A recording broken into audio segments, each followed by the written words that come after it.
নমস্কার সকলকে। কেমন আছো সবাই?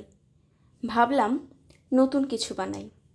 ওই নতুন কিছু বানানোর সময় ফোন ধরলে আলটিমেটলি কিছুই বানানো হয় না, তাই চুপি চুপি বানিয়ে ফেললাম গোলাপি পদ্ম। এই সেটটি বানাতে বানাতে হঠাৎ সুনীল গঙ্গোপাধ্যায়ের কবিতার দুটো লাইন মনে পড়ে গেল।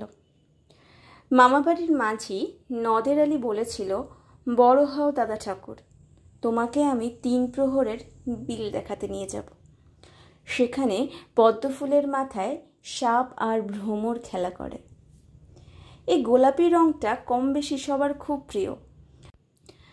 আজ ভাবলাম এই প্রিয় রঙের সাথে যদি একটু আলপনা মিশিয়ে দিই, তাই ভালোবেসে একটু আলপনা এঁকে দিলাম।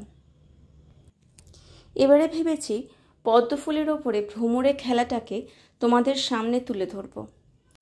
তোমরা অবশ্যই কমেন্টে জানিও যে নতুন ভ্রমর আর পদ্মের এই খেলাকে একসাথে দেখতে চাও কিনা। সবাই ভালো থেকো এবং এই সেটটি কেমন হয়েছে সেটা অবশ্যই কমেন্টে জানিও। দেখা হবে পরের ভিডিওতে।